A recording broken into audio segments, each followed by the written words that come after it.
Hello बच्चों, welcome to प्रेपेज। I hope आप सभी स्वस्थ होंगे, मस्त होंगे और पढ़ाई में कंप्लीटली व्यस्त होंगे। मैं रत्नाकर सिंह आप सभी का स्वागत करता हूं एक बार फिर से आपके अपने यूट्यूब चैनल प्रेपेज में।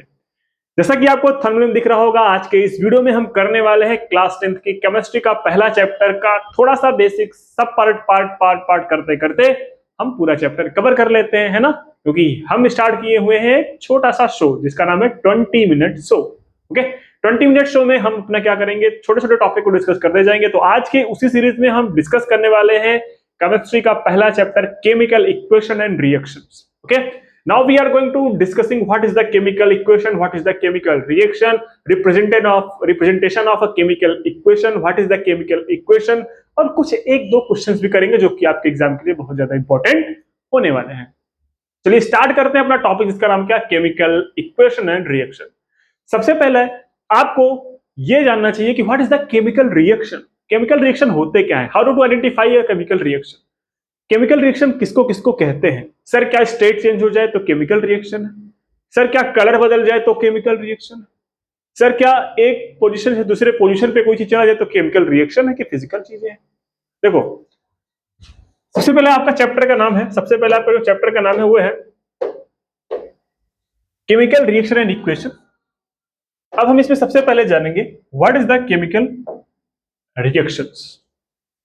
What is the chemical reaction. देखो, केमिकल रिएक्शन क्या होता है, एक प्रोसेस होता है। क्या होता है भाई, प्रोसेस। केमिकल रिएक्शन प्रोसेस होता है। ये एक ऐसा प्रोसेस होता है जिसमें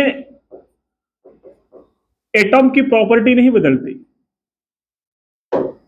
एटॉम की property not change, property of atom not change. Okay, but arrangement of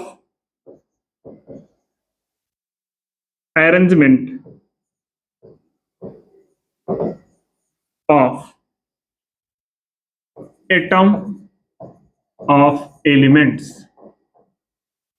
are change।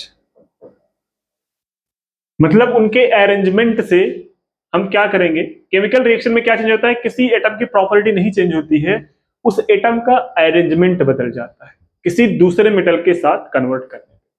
ठीक है, अब केमिकल रिएक्शन को मैं बात करूं, केमिकल रिएक्शन जैसे क्या हो सकता है। आप सपोज एक एग्जांपल लेते हैं, है ना। आप एक एग्जांपल लेते हैं, आपके पास मैग्नीशियम रिबन है। क्या है, मैग्नीशियम का वायर है, मैग्नीशियम रिबन है। उसको हम क्या करते हैं, उसको हम एयर के प्रेजेंस में इसको बर्न करते हैं। क्या करते हैं, बर्न करते हैं। एयर के प्रेजेंस में बर्न करेंगे तो ये क्या करेगा, ये डेजलिंग लाइट जनरेट करेगा। डेजलिंग लाइट जनरेट करेगा, मतलब डेजलिंग मतलब होता है चकाचौंध वाली लाइट, जिससे हम अचानक कोई बहुत है, जैसे स्पार्कलिंग होती है ना, दिवाली में पटाखे जलाते हो तो स्पार्कलिंग होती है, वही वाली स्पार्कल्स निकलते हैं, डेजलिंग लाइट्स निकलती है। और लास्ट में आपको एक एशेस मिलेंगे जो कि क्या होगा, मैग्नीशियम ऑक्साइड का होगा। इसका होगा मैग्नीशियम, मैग्नीशियम ऑक्साइड का। ये आपके चीजें में है। ओके, मैग्नीशियम ऑक्साइड का। सर ये सब क्या होता है, इसी से रिलेटेड एक क्वेश्चन आपके एग्जाम में पूछा जाता है, लेकिन अभी हम आगे डिस्कस करेंगे। लेकिन सबसे पहले जानते हैं केमिकल रिएक्शन क्या होता है। केमिकल रिएक्शन एक प्रोसेस होता है जिसमें एक एटम दूसरे एटम के साथ अरेंजमेंट बदल के एक नया क्या बनाते हैं, एक नया सब्सटेंस बनाते हैं, नया प्रोडक्ट बनाते हैं। ओके, अब यहाँ पे सब्सटेंसेस क्या होते हैं, प्रोडक्ट क्या होते हैं, रिएक्टेंट क्या होता है। सब्सटेंस तो पता ही है। देखो, केमिकल रिएक्शन में दो या दो से ज्यादा सब्सटेंस मिलके एक सब्सटेंस बदल के दूसरे में, है ना, एक या दो तीन चार कितने भी हो सकते हैं, वो सब्सटेंसेस मिलके एक नया प्रोडक्ट बना देंगे, एक नया एलिमेंट बना, नया कंपाउंड बना देंगे। ये सब क्या है, केमिकल रिएक्शन ही। अच्छा ठीक है सर, तो केमिकल रिएक्शन किसको बोलते हैं, तो मैंने आपके सामने कहा any change can be classified a physical change और chemical change. Physical change can be easily reversed but is not easy to reverse. अच्छा ये ठीक है, ये भी हम आपको डिस्कस कर देते हैं। देखो इन्होंने क्या बताया, जो केमिकल रिएक्शन होता है वो केमिकल चेंजेस से होते हैं। जो मैंने बताया चेंजेस, तो आपके चेंजेस दो टाइप्स के हो सकते हैं। एक तो होता है केमिकल, कितने टाइप के, एक होता है केमिकल, केमिकल, और दूसरा होता है फिजिकल। ओके, अब केमिकल चेंजेस में क्या दिक्कत है, फिजिकल चेंज में क्या दिक्कत है? सपोज दैट फिजिकल चेंज में हम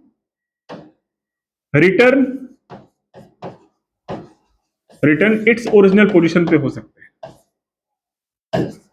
its original position, condition, position कुछ भी बोल सकते हैं, ओरिजिनल कंडीशन। मतलब जैसे हम यहाँ पे हैं, यहाँ पे गए तो हम फिर से अपनी जगह पे जा सकते हैं, ये है फिजिकल चेंज।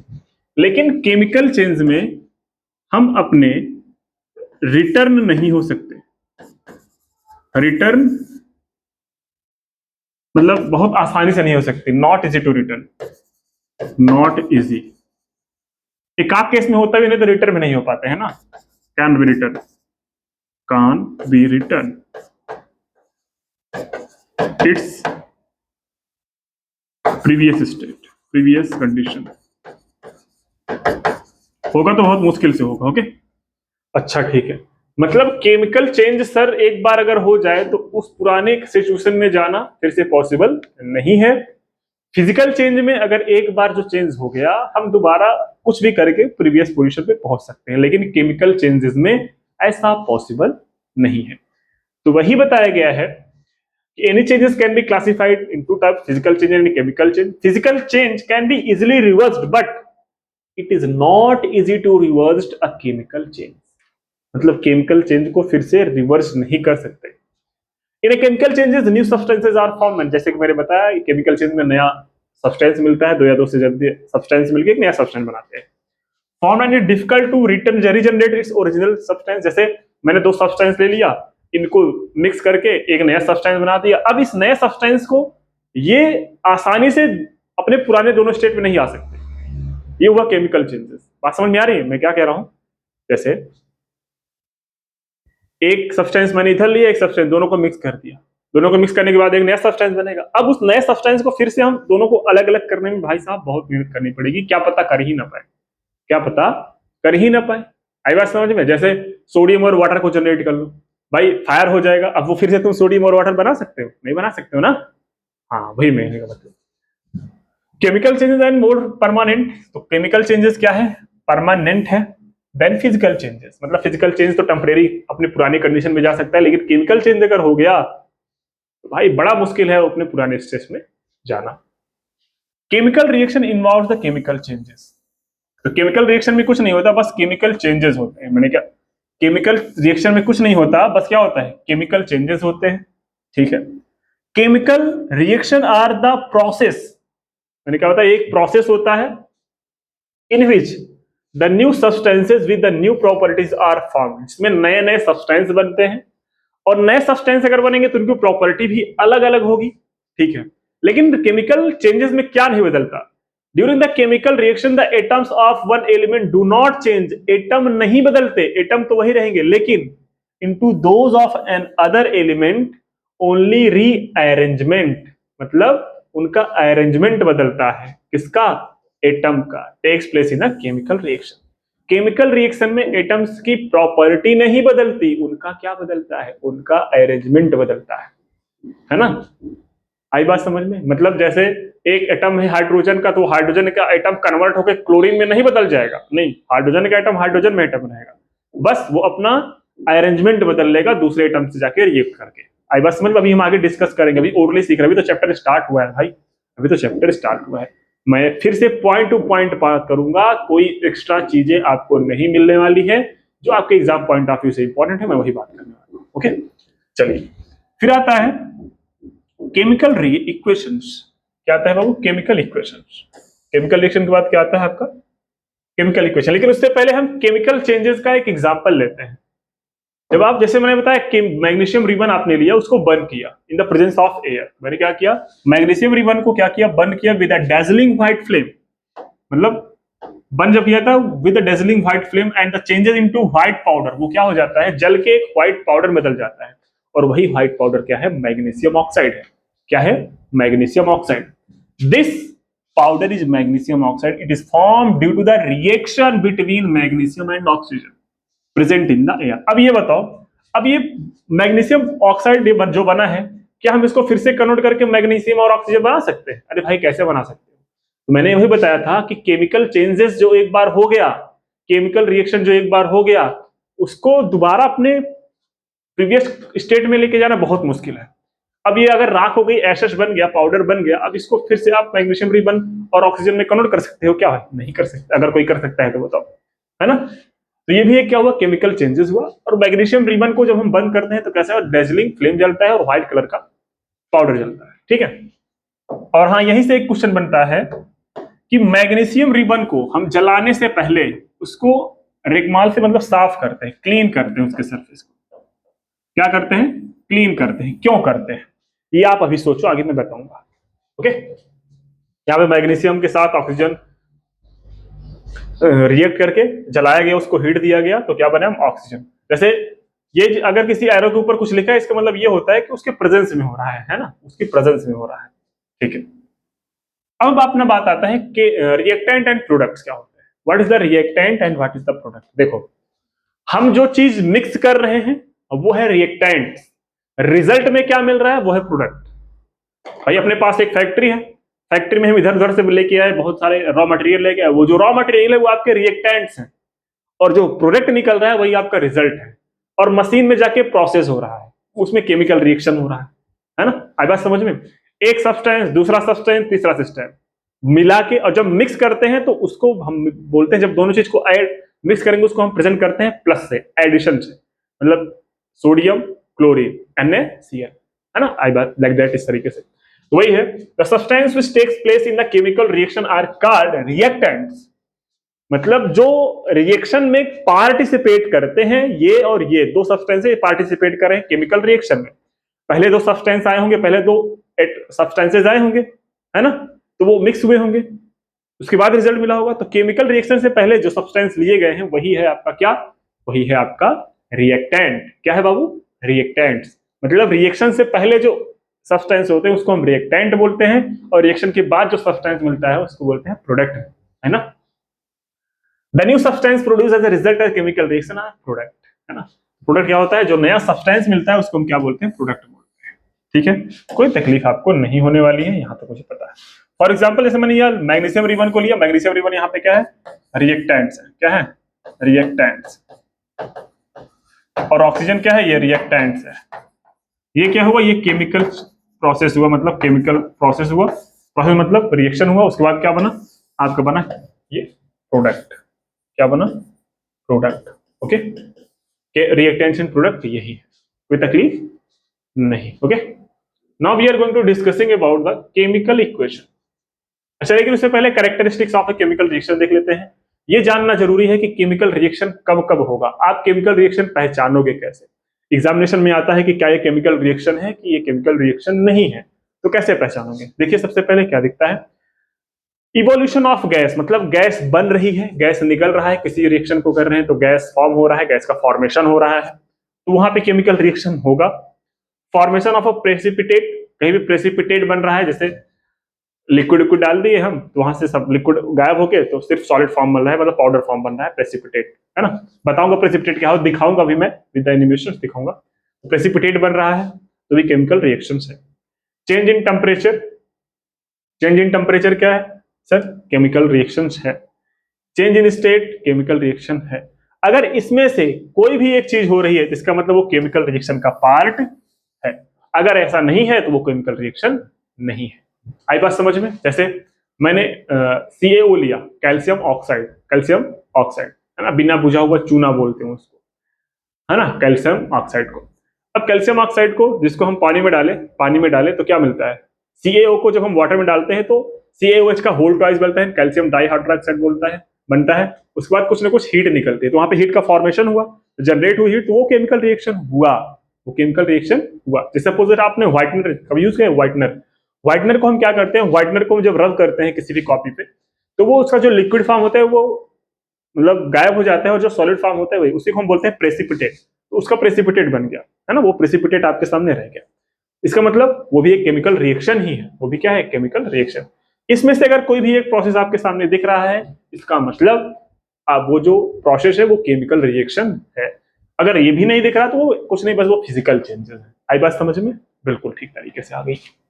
अब अपना आता है केमिकल इक्वेशन। केमिकल रिएक्शन को लिखने का एक फंडा बनाया गया, एक मेथड बनाया गया जिसको बोलते हैं केमिकल इक्वेशन। अगर केमिकल रिएक्शन हो रहा है उसको शो कैसे करा जाएगा भाई? जैसे कोई प्रोसेस हो रहा है उसको शो कैसे करोगे कि हाँ ये प्रोसेस हो रहा है? जैसे मैंने बताया, जैसे आपने बताया कि मैग्नीशियम को हमने क्या किया था, मैग्नीशियम को हमने ऑक्साइड ऑक्सीजन के प्रेजेंस में इसको क्या कर दिया था, बर्न किया था, हीट दिया था।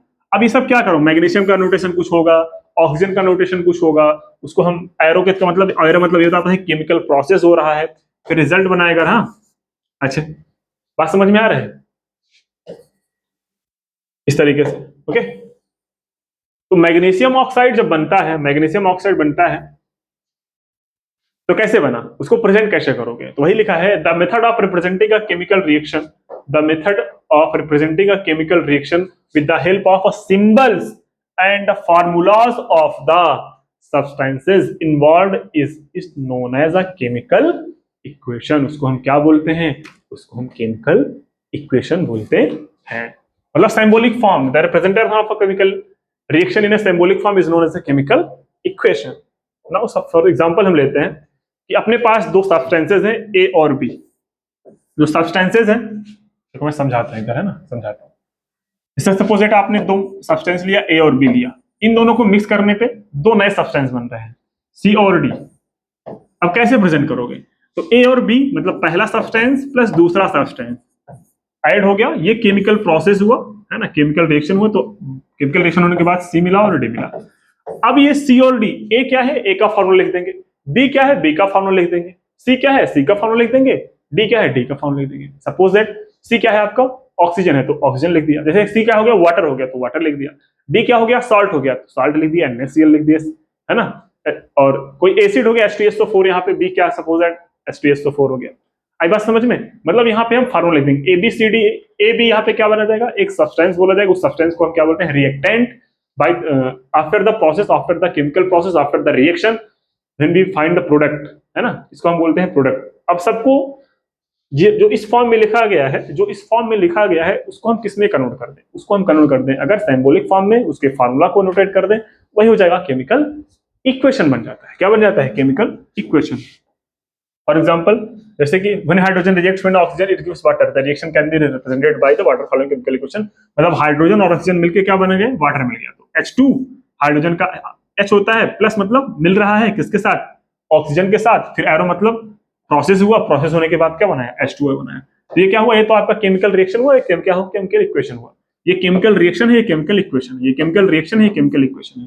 केमिकल रिएक्शन को प्रेजेंट करने का जो नोटेटिव फॉर्म होता है, रिप्रेजेंटेटिव फॉर्म होता है, उसको क्या बोलते हैं, केमिकल इक्वेशन। आई बात समझ में? अब इक्वेशन किसको बोलते हैं, जिसमें प्लस माइनस यूज हो भाई, उसी को केमिकल इक्वेशन बोलते हैं। अब मैथ वाला हूं तो मैथ की तरह बताऊंगा लेकिन हाँ, समझ में आ रहा होगा इतना का मुझे कंफर्म है ना। Next, chemical equation in divided into two types. एक होता है बैलेंस्ड केमिकल इक्वेशन, दूसरा होता है non balanced chemical equation. Balanced chemical equation में क्या होता है, हमने जितने number of atoms of reactant लिए थे उतने ही प्रोडक्ट की तरफ हमें वही सेम के सेम एटम्स मिलेंगे। जैसे इधर कार्बन के 16 हैं, उधर भी कार्बन के 16 मिलेंगे। अगर इधर के हाइड्रोजन के 4 हैं तो प्रोडक्ट में भी हाइड्रोजन के 4 मिलने चाहिए। अगर इधर ऑक्सीजन के 2 मॉलिक्यूल यूज हुए हैं, इधर भी ऑक्सीजन के 2 ही मॉलिक्यूल यूज होंगे। आई बात समझ में? आई बात पक्का, कोई तकलीफ नहीं है। तो दो टाइप के होते हैं, एक होता है बैलेंस, दूसरा होता है unbalanced chemical equation. For example, balance chemical equation क्या होता है, बैलेंस केमिकल इक्वेशन होता है, ध्यान से सुनो, a balance chemical equation has a number of atoms, a balance of chemical equation, a balance chemical equation has a number of atom of each element equal on both side. जैसे zinc इधर है, एक zinc है, इधर भी zinc एक ही है। इधर H2 कितने हैं, 2, इधर भी H2 कितने हैं, 2। इधर ऑक्सीजन कितने हैं, 4, इधर ऑक्सीजन कितने हैं, 4। इधर सल्फर कितने हैं, 1, इधर सल्फर कितने हैं, 1। जितना इधर एटम मॉलिक्यूल था, जितने एटम्स इधर थे हर एक एलिमेंट के, उतने ही एटम्स इधर भी हैं हर एक एलिमेंट के। तो कोई तकलीफ नहीं है। अब अनबैलेंस में देखोगे आप, अनबैलेंस में देखोगे कौन सा, जैसे Z10SO4 है ना, ये तो वही वाला बात हुआ, ठीक है। अनबैलेंस में क्या होता है, अनबैलेंस में क्या होता है, if the number of atoms each element in a reactant is not equal to the number of element of each element in the product. देखो यहाँ पे आयरन कितना है, Fe मतलब आयरन होता है ना, आयरन। तो आयरन कितना है, ओके, यहाँ पे 1 है तो यहाँ पे 3 है, यहाँ पे हाइड्रोजन 2 है तो यहाँ पे हाइड्रोजन 2 है, यहाँ पे ऑक्सीजन 1 है तो यहाँ पे ऑक्सीजन 4 कर दिए हैं, मतलब इधर ऑक्सीजन 4 इधर 1, तो टोटल कितने हैं? 2 1 3 1 4, लेकिन इधर 3 4 7 2 9, इधर 9 हो गए हैं, इधर कहाँ 4 और इधर 9, तो 4 और 9 में बड़ा डिफरेंस है। टोटल नंबर ऑफ एटम अगर कैलकुलेट करें तो इक्वल होने चाहिए, ये याद रखना है ना। अगर इक्वल नहीं है तो बैलेंस्ड केमिकल इक्वेशन नहीं है, वो अनबैलेंस्ड है।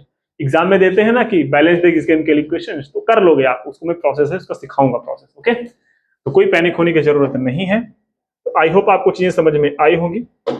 अब हम नेक्स्ट क्लास में सीखेंगे बैलेंसिंग अ केमिकल इक्वेशन, किसी भी केमिकल इक्वेशन को कैसे हम बैलेंस करते हैं।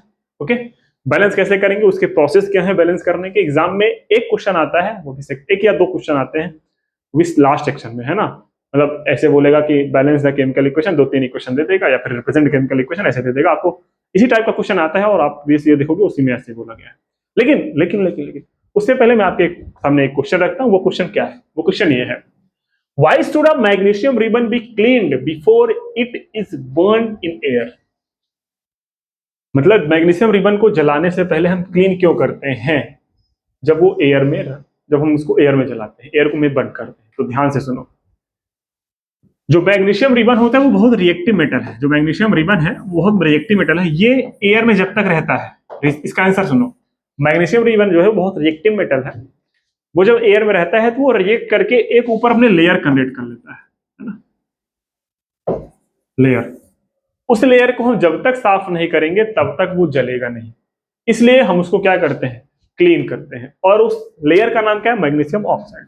ओके, चलिए अब इसका आंसर क्या है, ध्यान से पढ़ते हैं। इसका आंसर जो मैंने बताया वही है, magnesium is extremely reactive metal when stored in a react with oxygen to form a layer of magnesium oxide. मैंने क्या बताया, अपने ऊपर एक मैग्नीशियम ऑक्साइड का लेयर बना लेता है on the surface. This layer is magnesium oxide is quite stable and prevents further reaction of magnesium with oxygen.